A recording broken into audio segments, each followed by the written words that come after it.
오늘 하나님께서 주신 말씀 에베소서 3장 14절로 21절입니다.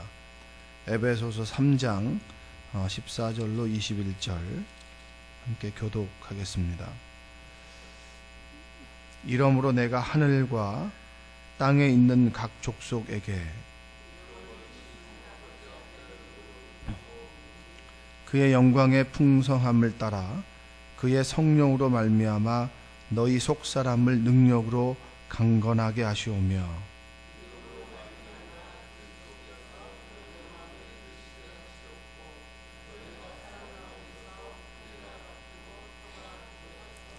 능히 모든 성도와 함께 지식에 넘치는 그리스도의 사랑을 알고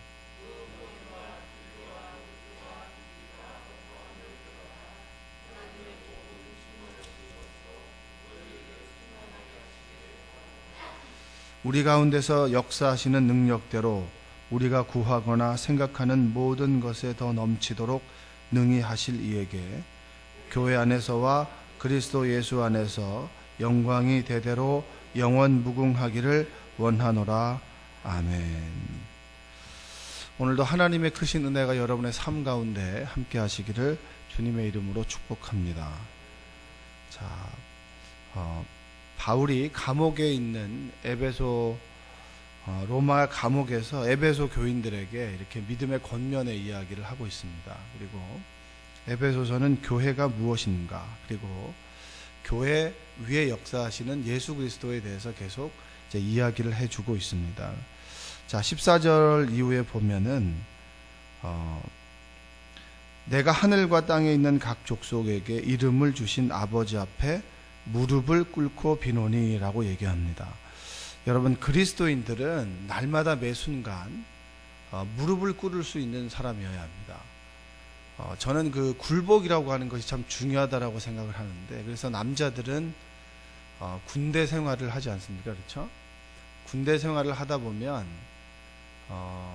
자신보다 윗 상사의 권위에 대해서 복종을 할 수밖에 없습니다. 그것이 마음속이든 그 다음에 육체적이든 간에 굴복을 배울 수밖에 없는 거죠. 처음 들어가면 이제 이병 누구누구 관등성명을 대는 것부터 시작해가지고 불합리하는 것을 명령이 이제 우리에게 떨어지게 돼도 그 일을 해야 되는 거죠.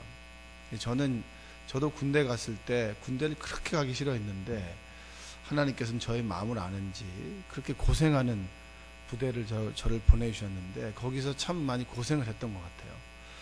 고생을 했는데 지금 돌아보니까 거기에서 참 좋았던 것은 제가 윗상사에 굴복하는 걸 배운 거죠. 복종하는 걸 배운 겁니다. 사실은 남자들은 어렸을 때 부모가 자식을 한번 꺾어야 되잖아요. 네, 꺾어야 되잖아요. 제 처조카가 아니죠. 친조카가 왔는데 이제 11시까지 자야 된다 그랬는데 왜요? 라고 하는 거예요. 왜요?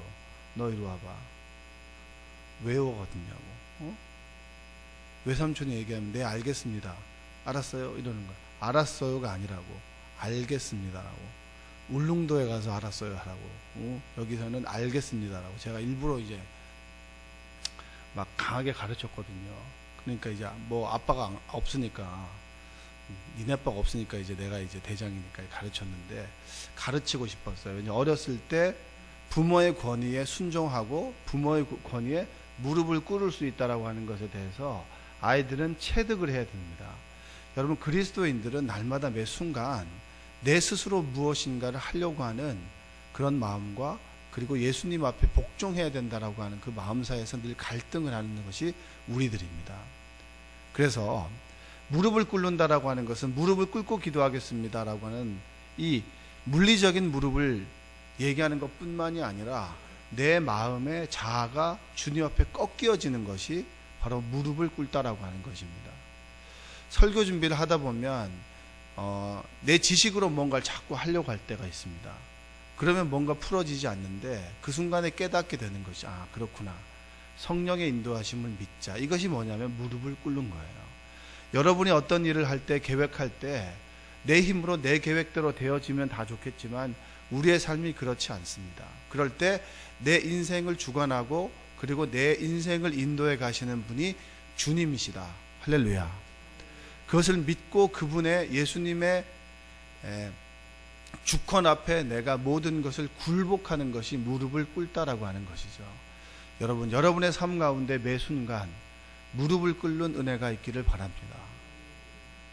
자녀가 부모님에게 복종하는 것은 부모의 권위와 그리고 부모가 가지고 있는 힘 앞에 굴복하는 것뿐만이 아니라 아버지가 내 삶을 인도해 주십시오라고 하는 것입니다. 그런데 대부분의 사람들은 자신의 뜻대로 교회 생활을 하고 자신의 뜻대로 삶을 자꾸 개척해 나가려고 하고 자신의 뜻대로 어떤 모든 것들을 유지해 나가려고 하는 마음이 있는데, 그 마음 앞에 내가 회개하고 주님 앞에 내 인생을 드립니다 라고 고백하는 것이 바로 무릎을 꿇다라고 하는 것이죠.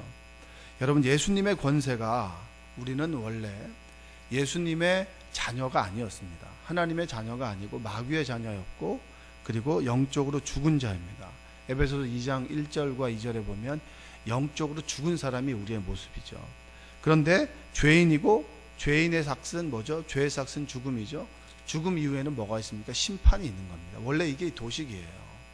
그래서 원래 사람들은 죽음과 그리고 심판 앞에서 늘 두려워하는 존재가 우리입니다.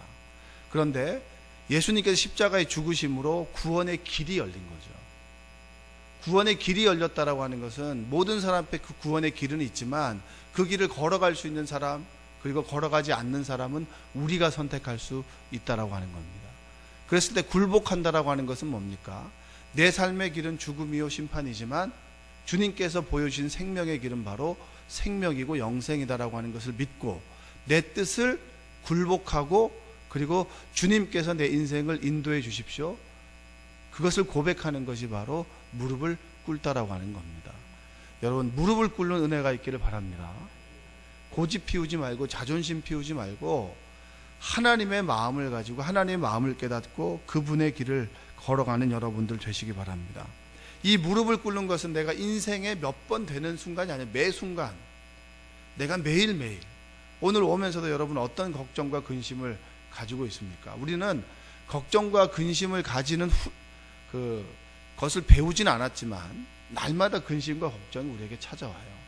그럴 때마다 우리가 예수님의 권위를 인정하고 주님께서 내 삶을 주님 앞에 내 삶이 복종함을 주님 고백합니다.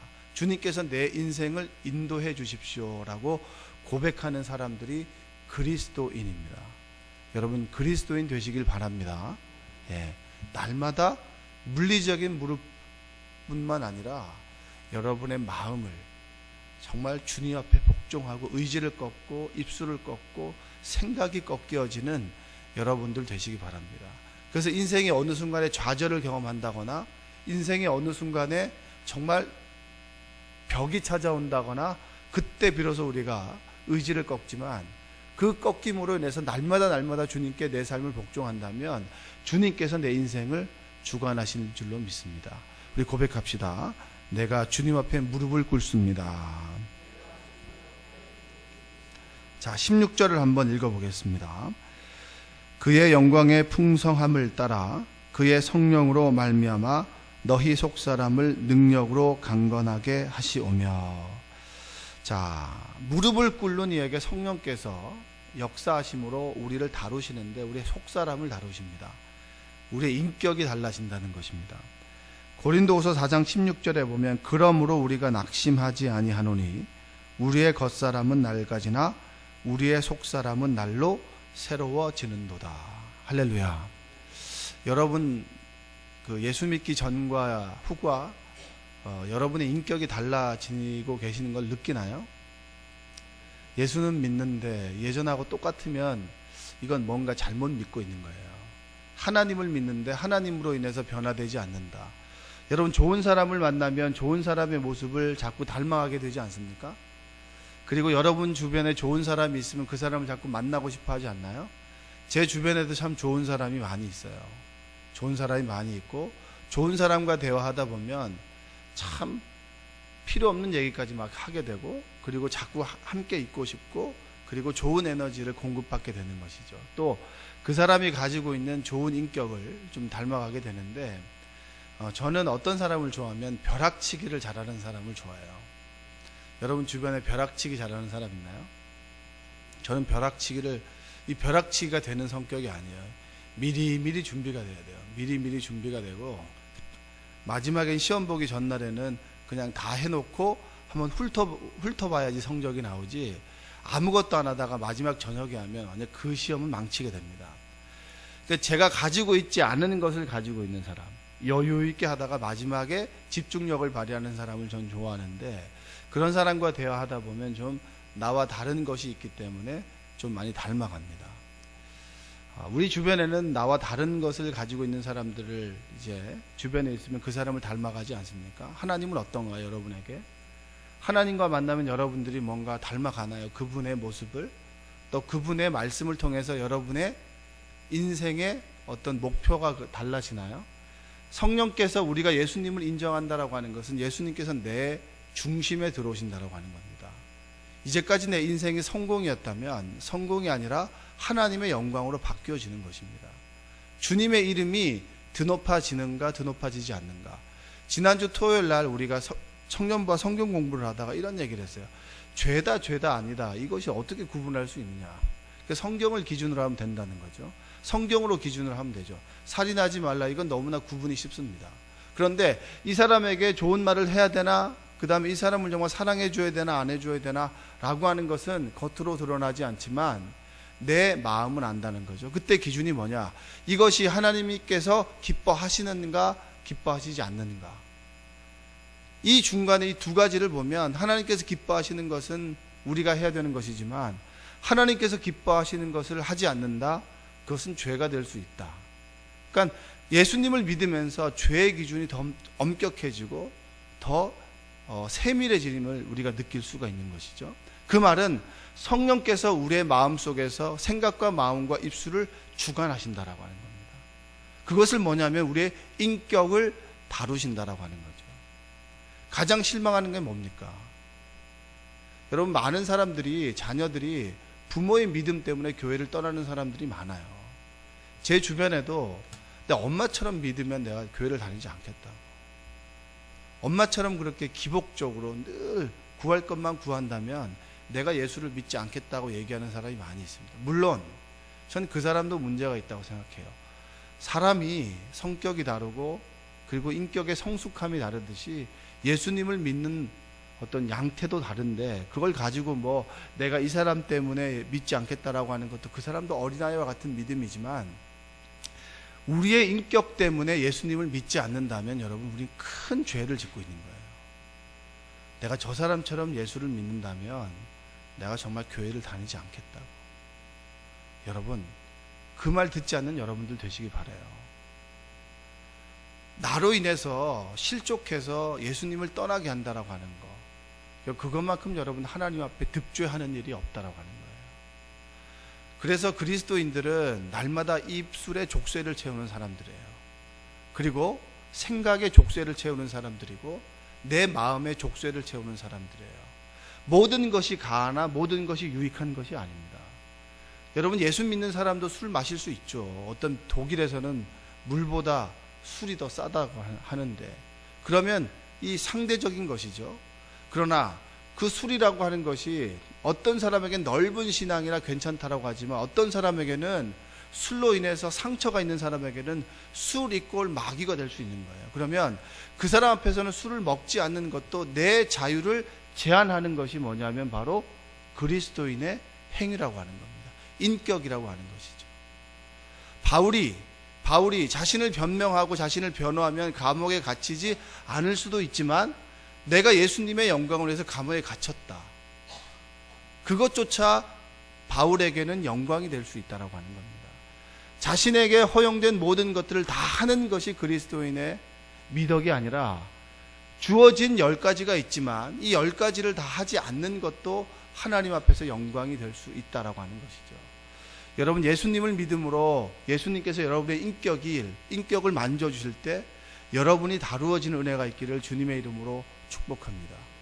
우리의 삶에 허용된 모든 것이 있다 할지라도 그것을 하지 않음으로, 내 자유를 제한함으로 하나님의 영광이 드러난다면 내 자유를 제안하는 여러분들 되시기를 바랍니다. 그것이 바로 성령께서 우리의 속사람을 다루신다라고 하는 겁니다. 여러분의 인격이 다루어지고, 그리고 의지가 꺾여지고, 그리고 마음이 다루어지는 17절 한번 읽어볼게요. 17절 한 목소리로 읽겠습니다. 시작.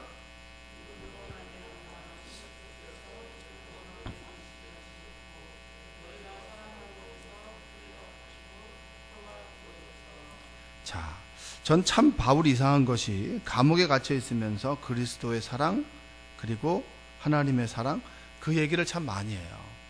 억울할 텐데. 여러분이 감옥에 갇혀 있으면 어떤가요? 억울하지 않은가? 억울하다고 생각하지 않으세요? 죄가 없는데.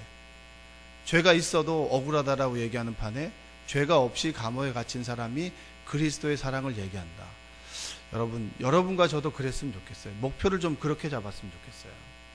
내가 저 사람 때문에 억울한 게 아니라 그 억울한 것도 물론 있지만 그리스도의 사랑이 너무나 커서 여기 있게 하시는 분도 하나님이시고, 그리고 하나님께서 이곳에 억울한 걸 당하게 하는 것도 하나님의 선한 사랑 위에 있다라고 고백할 수 있는 믿음의 사람들이 되시기를 바랍니다. 바울은 그렇게 얘기합니다. 너희가 사랑 가운데서 뿌리가 박힌다. 여러분, 교회가 세상보다 나은 것이 뭐가 있나요? 세상보다, 사람들은 그렇게 얘기합니다. 교회가 세상보다 더하다고 얘기합니다. 물론 그 기준이 뭔지 항상 저 묻고 싶어요. 왜냐하면 사람마다 기준이 다 달라요. 기대치에 충족시키지 않기 때문에 사람들은 교회가 세상보다 더하다 그러는데, 저는 교회가 세상보다 더하다고 생각하지 않아요. 그 기대치인데, 저는 교회와 세상이 결과적으로 다른 거, 결정적으로 다른 것은 그리스도의 사랑 안에 뿌리를 받고 있느냐. 내가 저 사람에게 상처를 주고, 그리고 상처를 받는다 해도 그 그리스도의 사랑이 그 상처를 덮을 수 있느냐 없느냐, 그것의 차이라고 생각을 합니다. 우리 교회는 함께 죽고 함께 사는 신앙 공동체입니다. 살아가는 삶의 공동체이죠. 그 공동체는 예수 그리스도의 사랑 안에 뿌리가 박혀 있다라고 하는 겁니다. 그 예수 그리스도의 사랑이라고 하는 것은 아주 추상적인 것이 아니에요. 예수 그리스도의 사랑은 십자가의 사랑이고, 십자가 앞에 서면 내가 얼마나 큰 죄인인가라고 하는 걸 깨닫고, 죄인인가라고 하는 것을 깨닫는 그 낮아진 마음속에 하나님의 은혜가 임하는 것이 바로 그리스도인의 사랑입니다. 날마다 십자가 앞에 서는 여러분들 되시기 바랍니다.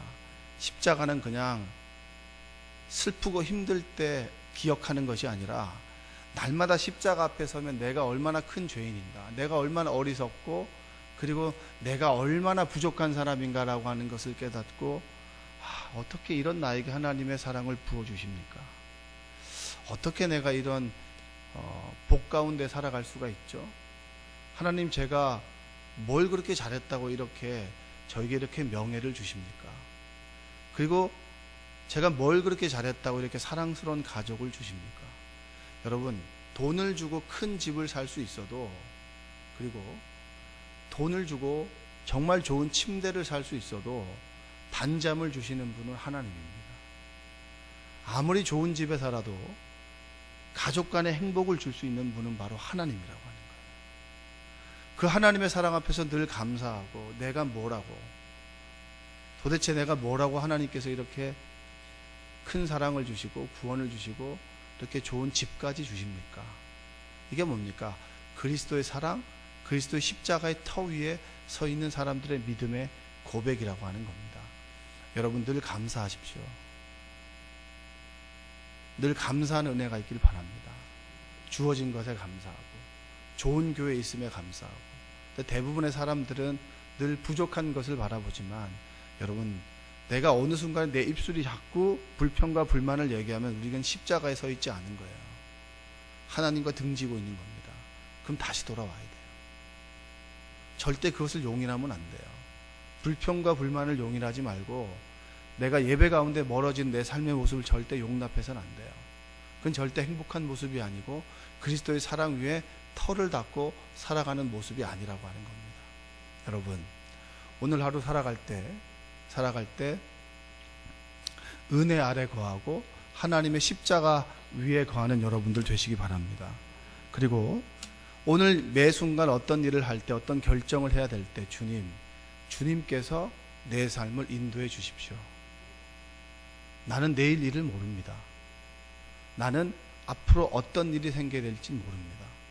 야고보서에 나오지 않습니까? 어떤 사람이 재산이 이만큼 있으니까 더 큰 창고를 지어야겠다고, 더 큰 창고를 지어서 양식을 쌓아놔야 되겠다고.